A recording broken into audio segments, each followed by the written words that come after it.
മഡ്ഡോഗ് horror comedy യൂണിവേഴ്സിലെ ഏറ്റവും പുതിയ ചിത്രമായിട്ടുള്ള ധാമ കാണാൻ കൊച്ചി സിനിപോളിസ് ഐമാക്സിൽ എത്തിയിരിക്കുകയാണ്.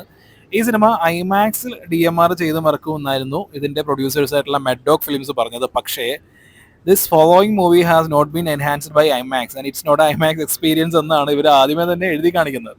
അപ്പോൾ DMR ചെയ്തിട്ടുള്ള DCP എത്തിയിട്ടില്ല. സിനിപോളിസ് 25 എന്നുള്ള കോഡ് അടിക്കുമ്പോൾ 100 രൂപ കുറഞ്ഞു കിട്ടും. അങ്ങനെ 360 രൂപയാണ് ടിക്കറ്റിനായത്. ഈ 360 രൂപ ഞാൻ പേ ചെയ്തത് മൊബിക്വിക്ക് എന്ന് പറയുന്ന ആപ്പ് ത്രൂ ആണ്. അങ്ങനെ എനിക്ക് 100 രൂപ അഡീഷണൽ ക്യാഷ് ബാക്ക് കിട്ടി. അങ്ങനെ മൊത്തം 260 രൂപ മുടക്കിയാണ് ഞാൻ ഈ ഐമാക്സിൽ ഈ ധാമ എന്ന് പറയുന്ന ഈ സിനിമ കാണുന്നത്. മഡ്ഡോഗ് ഹൊറർ കോമഡി യൂണിവേഴ്സ് ഒരു ഒഫീഷ്യൽ ലോഗോയും കാര്യങ്ങളെല്ലാം ഇറക്കി ഒഫീഷ്യലായിട്ട് തന്നെ ലോഞ്ച് ചെയ്തു. ആ ലോഞ്ച് ചെയ്തതിന് ശേഷമുള്ള ആദ്യത്തെ സിനിമയാണ് ധാമ.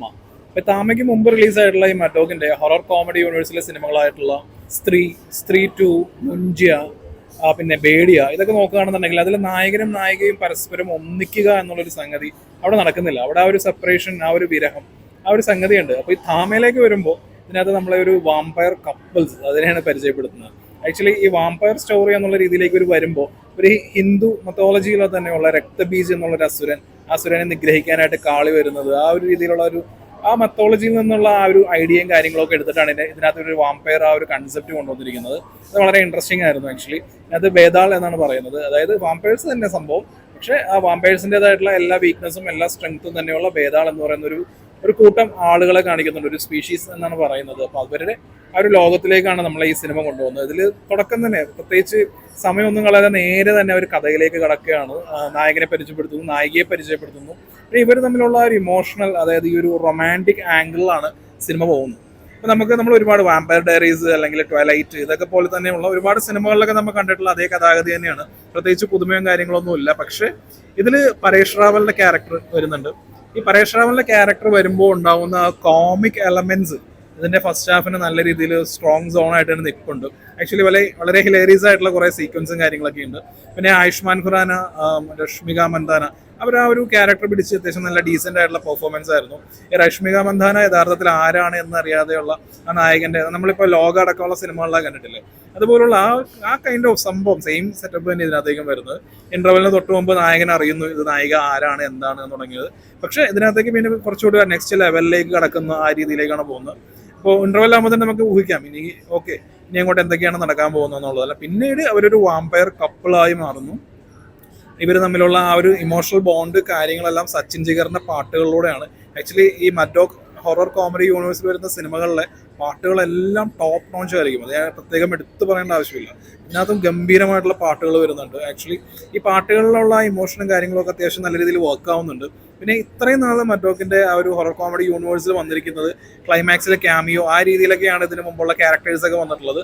ഇതിലും ക്യാമിയോ മാത്രമായിട്ടല്ല, ശരിക്കും പറഞ്ഞിട്ടുണ്ടെന്നുണ്ടെങ്കിൽ ആ ഒരു കഥകൾ തമ്മിലുള്ള കണക്ഷൻ മൊത്തത്തിൽ എസ്റ്റാബ്ലിഷ് ചെയ്യുന്ന പടമായിട്ടാണ് ഇതിന്റെ സെക്കൻഡ് ഹാഫ് എനിക്ക് ഫീൽ ചെയ്തത്.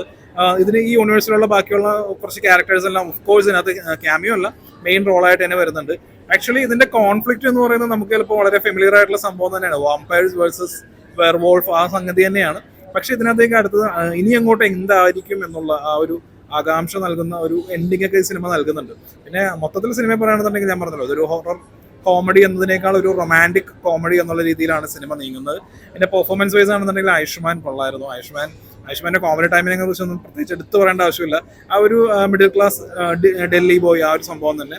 രശ്മികയും ഈ ക്യാരക്ടർ വൈസിൽ രശ്മിക ഓക്കെയാണ്. പിന്നെ പരേഷ് റാവലിന്റെ സീക്വൻസുകളാണ് ശരിക്കും പറഞ്ഞാൽ നല്ല രീതിയിൽ കോമഡി വർക്ക് ആവുന്നത്. പിന്നെ സത്യരാജ് വരുന്നുണ്ട്, ഫൈസൽ മാലിക് വരുന്നുണ്ട്. പുള്ളിയുടെ ക്യാരക്ടർ എനിക്ക് തോന്നുന്നു പുള്ളിയുടെ ക്യാരക്ടറിന് കുറച്ച് കഴിയുമ്പോൾ ഈ ഒരു യൂണിവേഴ്സിൽ തന്നെ ഇമ്പോർട്ടൻ്റ് ആയിട്ടുള്ള ഒരു ക്യാരക്ടർ ആയിരിക്കും. പിന്നെ മുഞ്ചയിലുള്ള സത്യരാജിന്റെ ആ ഒരു ക്യാരക്ടർ വീണ്ടും ഇതിനകത്തേക്ക് വരുന്നുണ്ട്. പിന്നെ വേറെ സർപ്രൈസ് ആയതുകൊണ്ട് സർപ്രൈസ് എന്ന് പറയാൻ പറ്റില്ല. നമ്മളിപ്പോൾ ഈ പടത്തിന്റെ വിക്കിപീഡിയ പേജ് തുറന്നു പോയി കഴിഞ്ഞാൽ ആരൊക്കെയാണ് വരുന്നതെന്നുള്ള എല്ലാ കാര്യങ്ങളും അറിയാം. അപ്പം അങ്ങനെയുള്ള സംഗതി വരുന്നുണ്ട്. പക്ഷേ ഇതിന് മുമ്പുള്ള ഈ ഒരു യൂണിവേഴ്സിൽ ഇതിനെ ഇനി സ്ത്രീ യൂണിവേഴ്സ് ഒന്നും വിളിക്കേണ്ട ആവശ്യമില്ല. കാരണം ഒഫീഷ്യലായിട്ടും മഡ്ഡോഗ് ഹൊറർ കോമഡി യൂണിവേഴ്സ് എന്നൊരു പേരിട്ട് കഴിഞ്ഞു. അപ്പോൾ ഈ യൂണിവേഴ്സിൽ ഇനി ഇതിനു മുമ്പ് വന്നിട്ടുള്ള ആളുകൾ ഇനി എന്തൊക്കെയാണ് നടക്കാൻ പോകുന്നത് തുടങ്ങിയ കാര്യങ്ങളെല്ലാം വളരെ ഒരു എൻഡിങ് എങ്ങനെയാണ് ആക്ച്വലി എല്ലാം കൂടി മിക്സ് ചെയ്ത്. ഇപ്പോൾ എനിക്ക് തോന്നുന്നു ധാമ കഴിഞ്ഞിട്ടുള്ള നെക്സ്റ്റ് റിലീസ് എന്ന് പറയുന്നത് അത്യാവശ്യം നല്ല രീതിയിലുള്ള, അതായത് അത്യാവശ്യം നല്ല ഹൈപ്പും കാര്യങ്ങളൊക്കെ ഉള്ള എല്ലാവരും എൻസെമ്പിൾ കാസ്റ്റൊക്കെ ഉള്ള രീതിയിലുള്ള വലിയ പടമായിരിക്കാൻ സാധ്യതയുണ്ട്. സോ താമ എന്ന് പറയുന്ന സിനിമ നല്ല പാട്ടുകൾ, അത്യാവശ്യം ഡീസൻ്റ് ആയിട്ടുള്ള പെർഫോമൻസ് ഉണ്ട്, കോമിക് എലമെന്റ്സ് ഉണ്ട്. അങ്ങനെ 2.5 മണിക്കൂർ വളരെ കളർഫുൾ ആണ്, നല്ല നല്ല പാട്ടുകളുണ്ട് ഇതിനകത്ത്. ഐറ്റം ഡാൻസ് തന്നെ ഇതിനകത്ത് 3 ഉണ്ട്. ഒന്ന് നോറ ഫത്തേഹി വരുന്നുണ്ട്, ഒന്ന് മലൈക്ക അറോറ വരുന്നുണ്ട്, പിന്നെ പടം തീരുമ്പോൾ റാഷ്മികയുടെ വക ഒരെണ്ണമുണ്ട്. മറ്റോക്ക് ഹൊറർ കോമഡി യൂണിവേഴ്സിൽ വരുന്ന സിനിമകളിലെ പാട്ടുകൾ നമുക്കറിയാമല്ലോ, നല്ല ഭംഗിയുള്ള നായികന്മാരായിരിക്കും. അപ്പോൾ അവരുടെ എപ്പിട്ടം ഓഫ് ബ്യൂട്ടി അത് കാണിക്കുന്ന രീതിയിലുള്ള പാട്ടുകളും സിനിമയിലുണ്ട്. അപ്പം അങ്ങനെ നോക്കുമ്പോൾ വളരെ കളർഫുൾ ആയിട്ടുള്ള, വളരെ എൻജോയബിൾ ആയിട്ടുള്ള ഒരു പാക്കേജാണ്. ഫസ്റ്റ് ഡേ ഫസ്റ്റ് ഷോ ഐമാക്സിൽ കാണണമെന്ന് വിചാരിച്ചിട്ടാണ് ഇന്ന് ഇറങ്ങി പുറപ്പെട്ടത്. പക്ഷേ ഐമാക്സിന്റെ DMR ചെയ്തിട്ടുള്ള DCP ഇന്ന് വന്നിട്ടുണ്ടായിരുന്നില്ല. അപ്പോൾ വരാത്തത് കൊണ്ട് തന്നെ എനിക്കിത് സംശയം ഉണ്ടായിരുന്നു. കാരണം ഇന്നലെ രാത്രി എടുത്ത് നോക്കിയപ്പോൾ ഞാൻ ബുക്ക് ചെയ്ത 10:35 ആ ഷോ അവിടെ ഇല്ല, അത് മാറ്റിയിരിക്കുന്നു, ക്യാൻസൽ ചെയ്തിരിക്കുന്നു. അപ്പം തന്നെ എനിക്ക് മനസ്സിലായി എന്തെങ്കിലും പ്രശ്നമുണ്ടെന്ന്. പക്ഷേ ഇവർ ഷോ ഇട്ടു, അത് നോർമൽ DCPയിലായിരുന്നു. നോർമൽ DCP ഐമാക്സിൽ പ്ലേ ചെയ്യുമ്പോൾ ഉണ്ടാവുന്ന വളരെ അരോചകമായിട്ടുള്ള ശബ്ദം കൂടുതലായിരുന്നു. അപ്പോൾ എപ്പോഴും തിയേറ്ററിൽ പോകുമ്പോൾ എൻ്റെ കയ്യിൽ ഒരു നോയ്സ് ക്യാൻസലേഷൻ ഹെഡ്ഫോൺ ഉണ്ടാവും. കാരണം ഒന്നെങ്കിൽ പ്രോപ്പറായിട്ടായിരിക്കില്ല കാലിബ്രേറ്റ് ചെയ്യുന്നത്, എന്തെങ്കിലുമൊക്കെ പ്രശ്നം ഉണ്ടാകുമ്പോൾ ഉപയോഗിക്കാൻ വേണ്ടിയിട്ടാണ്. അപ്പോൾ അങ്ങനെ ഒരു നോയ്സ് ക്യാൻസലേഷൻ ഹെഡ്സെറ്റ് വെച്ചിട്ടാണ് ഞാൻ ഈ പടം കണ്ടത്. അരോചകമായിട്ടുള്ള വളരെ ആ ഒരു ട്രബിൾ വളരെ കൂടി, ബേസ് തീരെ ഇല്ലാതെയുള്ള, എന്നാൽ ചില സമയത്ത് നല്ല രീതിയിൽ ബേസ് മാത്രം, ട്രബിൾ ഇല്ലാതെ ആ ഒരു കോൺഫിഗറേഷൻ കറക്റ്റ് അല്ലാത്ത രീതിയിലുള്ള സൗണ്ട് അതായിരുന്നു.